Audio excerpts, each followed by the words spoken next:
Hi, this is Michael Smook for YouTube Commentaries. Today is December 18th. It's a Sunday. We're in the year 2016. The topic of today's conversation is baseball is like real life.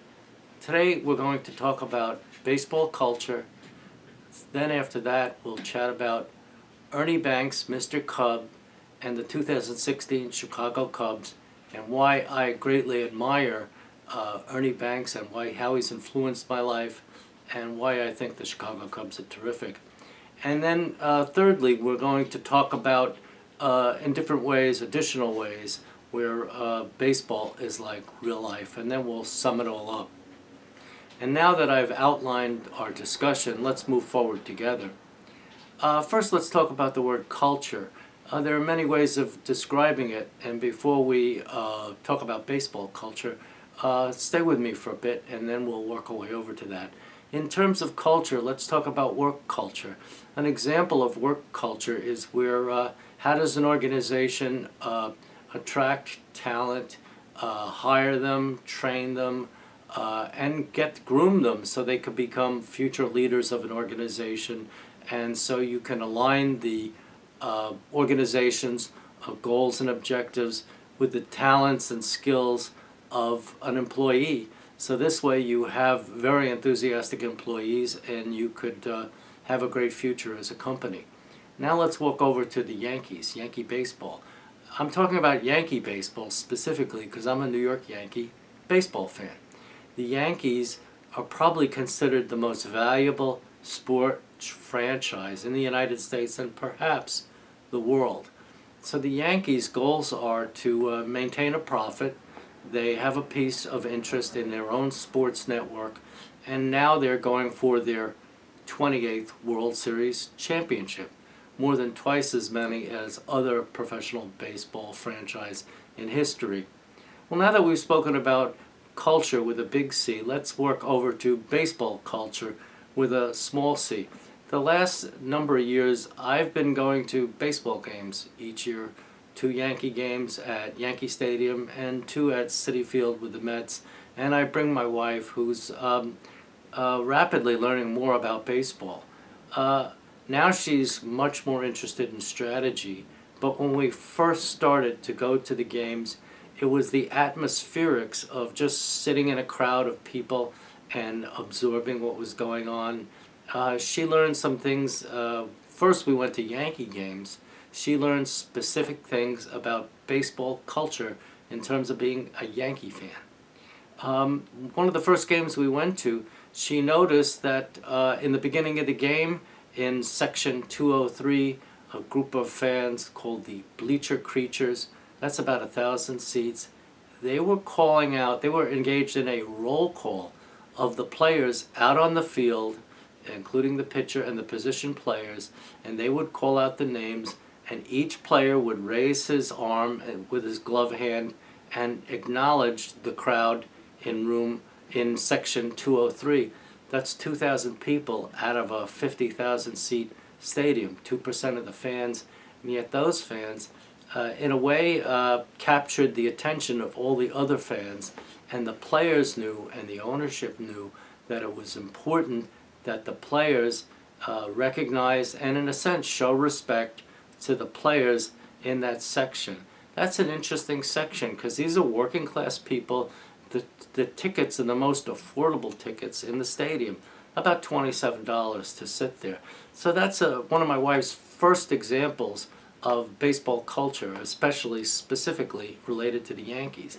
So I explained who the Bleacher Creatures were and how over the last 25 years this had developed. It wasn't a memo from Yankee management. This is something the fans decided between themselves. So another example of culture specifically related to Yankees, we would go to the Yankee games, and whenever a pitcher had 2 strikes, a Yankee pitcher had 2 strikes on a hitter, the fans would start applauding. My wife would say to me, "What's going on here?" And I would say there's not a name for this, but it all goes back to 1978 when Ron Guidry, the Yankees ace pitcher, pitched a shutout complete game. He pitched all 9 innings. He retired all 27 California Angels 38 years ago, and he struck out 18 out of 27 California Angels. And ever since that game, the Yankee fans, whenever a Yankee pitcher has 2 strikes on an opposing hitter, the Yankees start applauding. And then if that pitcher strikes out the hitter, the Yankee fans stand up and applaud the pitcher. And I told Mavis, I said the media hasn't given it a name, but I call it the Ron Guidry roar. So those are just 2 examples about baseball culture at the Yankee games, and how it affects us as fans who have lives outside of baseball. Now, let's talk about a collaborative effort between Yankee management, employees, position players, coaches, managers, and the fans, and how we all work together on something. I'll give you one example. In the 5th inning of every game, the overhead speakers, you can hear the music of the pop hit, the YMCA. And the grounds crew comes out and they're raking the dirt in the base paths. And as they're raking the dirt, where the music is playing, they're doing this little dance as they're raking the dirt with these unusually looking rakes. And then at a certain point, when the song for the YMCA starts spelling out the acronym YMCA, the grounds crew, they stop dancing and raking, and they, with their arms and hands, they start making out the words, the letters for the word, the acronym YMCA, and they're singing along, and so are the fans, and of course, overhead you can hear the original group, the Village People, singing along. So this is a collaborative effort between Yankee management, employees, and the fans, and this is part of the fun of going to a Yankee game, and it's very specific to Yankee baseball, and it's a collaborative effort between everyone involved, as I just mentioned. One other example about a collaborative effort between management, players, and fans, that's in the 7th inning, in the 7th inning stretch.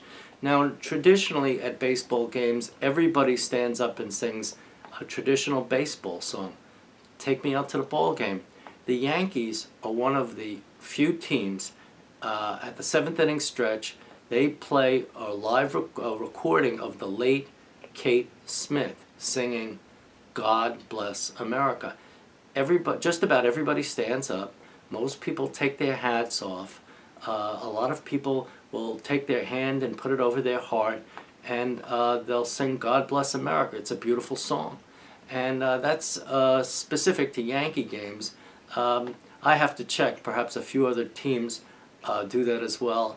I do know the Baltimore Orioles, they do play the Woody Guthrie song, This Land Is Your Land, which I particularly like, and as a Yankee fan, I'd like to hear that sung instead from time to time as well, because I think it's equally as patriotic, and to make a long story short, I think Woody Guthrie is somebody I admire for many reasons. Now, with that said, we've spoken about different instances of fan-initiated culture and Yankee management, employees, and fan collaboration in terms of culture, and this is very specific to Yankee games. Now that we've spoken about that, let me talk about Ernie Banks, Mr. Cub, and his team, the Chicago Cubs, the 1916 World Series champions, and why I admire both of them. Ernie Banks has been, even though growing up in the 50s and 60s, 70s, Ernie Banks was a great player, but I was a Mickey Mantle fan. I was a Yankee fan. But every day, not every day, but most days I come into work and I say to somebody, it's a beautiful day. Or I say, it's a beautiful day for baseball. And then if they laugh, I might say, let's play 2. I'm quoting Ernie Banks. Now, some people think I'm just trying to be funny, but actually, dearly, truly, and deeply, I believe in Ernie Banks, and what he did resonates inside me and has an influence in my life today. Ernie Banks is terrific for many reasons. And before we get to the underlying reason, let me tell you how. 6 years after Jackie Robinson, he became the first Chicago Cubs African-American ball player on the Cubs. He's an 11-time All-Star, 2-time Most Valuable Player Award winner, a Golden Glove Award winner. He's in the Baseball Hall of Fame. He's a member of the All-Century baseball team for the 20th century, and he's winner of the Presidential Award of Merit, one of the highest civilian honors, the highest civilian honors somebody can receive. So he's received all these awards, and he's beloved by Chicago baseball fans, Chicago residents, and all over the country because he has such an optimistic, sunny disposition. But there's a real reason behind I really admire Ernie Banks. Ernie Banks never played in a postseason game, and he's in the Hall of Fame, and he's arguably one of the greatest shortstops and one of the greatest baseball players of all time. He played over 2,500 games. He never played in a postseason game, and he never got a World Series ring, of course. But the thing about it is Ernie Banks came into work every day. He gave you everything he had. He always was cheerful, and it didn't matter if his club lost more than 50% of their games. In baseball parlance, we would say they were a below 500 club. But the thing about Ernie Banks is he always stayed in good cheer. He always played to the best of his ability. He was a great player, and I really admire him. So when I come into work every day, in my career, I've been able to truly do some really great, remarkable things.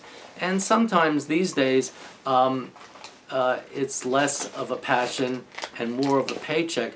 But still, I never forget that I have a professional level job in government. I'm very thankful for that. I'm thankful for many things about my career, and I never forget it for a second. And so Ernie Banks has had a big influence on my life. Now, let's talk a little bit about the Chicago Cubs and why I admire them. You know, I'm very happy that they won the World Series. If my Yankees can't win, I certainly want the Cubs to win. I watched very little of the World Series, and it really wasn't until the World Series was over. One night I'm watching MSNBC, and one of the shows on from 8 to 9, Chris Hayes has a show called All In, and Chris is he's 37 years old. He's very sober, analytic, and he's fun to watch, and I really like watching his show. And the thing is, he spoke about, and he lives and works in New York, but he's a Chicago baseball fan, and he talks about going to a game, Game 7 of the World Series, and the Cubs' best relief pitcher gives up a 2-run homer. It's 6-6. It's headed into extra innings, and he's anxious. And he says to his father, he said, my wife and I are going to take an Uber cab. And his father reminded him, he said, look, the Chicago Cubs are a lot like the fictitious myth of Sisyphus, a man who was condemned to roll a rock up a hill, only to roll it down again. So the Chicago Cubs are a modern-day Sisyphus. So the thing is, Christopher, he said to his son, Chris Hayes' father, he said, look, if the Cubs win, that's great. But if they don't, there's always next time. They've taken us to the 7th game of the World Series. It's very exciting. Certainly they deserve to win after a 108-year drought. But if they don't win, wait till next year. The thing, son, to remember, he said to Chris, was the process is almost as important as the end result. And I've watched Chris Hayes on YouTube with that commentary. It's less than 4 minutes. I've watched it over and over again. And actually, it wasn't until after the World Series that I felt empathy for Chris Hayes and how much he loved his team. And I could feel belatedly empathy for Chicago White Sox fans, the city of Chicago, and all Americans that are rooting for this team. So, of course, in 2017, I want my Yankees to win their 28th World Series in the past 112 or 13 years. And hopefully they'll beat the Cubs. But the thing about it is, I think that I understand what Chris Hayes and his father were talking about, because a lot of times in real life, in my life, it seems like I'm rolling a rock up, a boulder up to the top of a hill, and sometimes it rolls down to the bottom.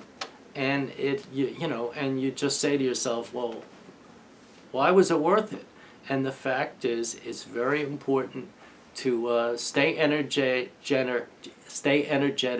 be thankful, and realize that a lot of times the process is almost as important as the end result.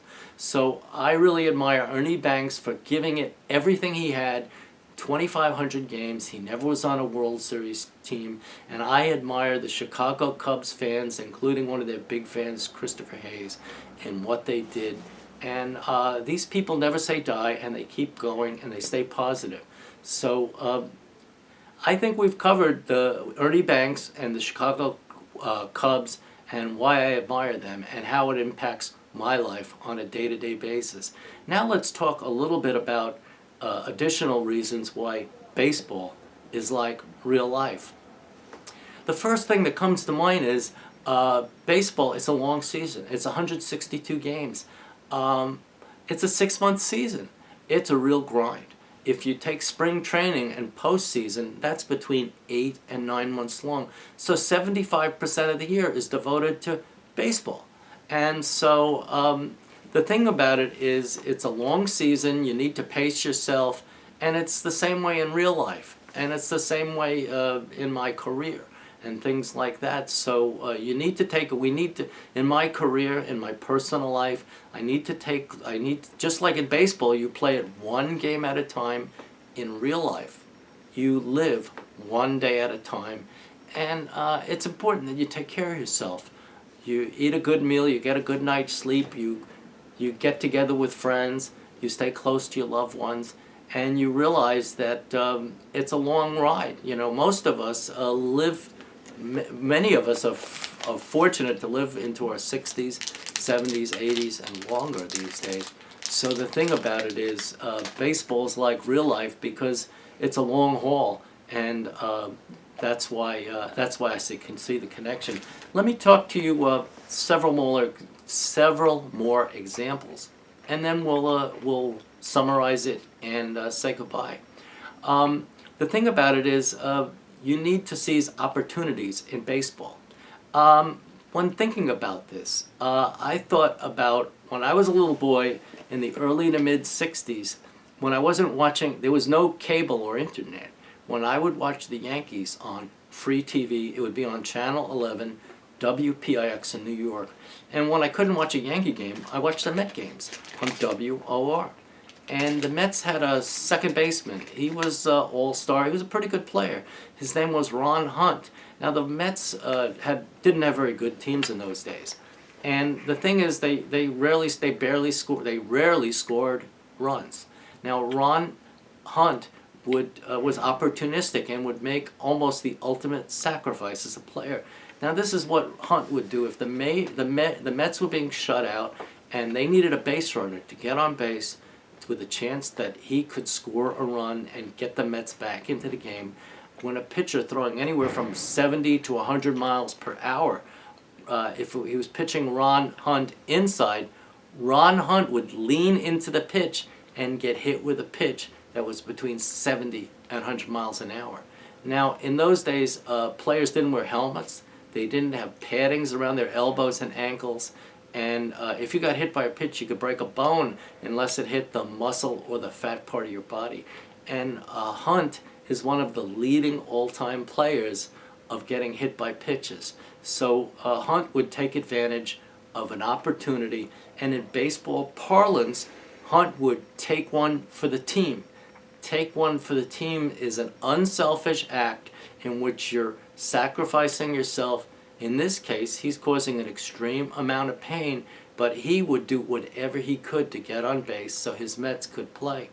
Now, in real life, I have situations like that.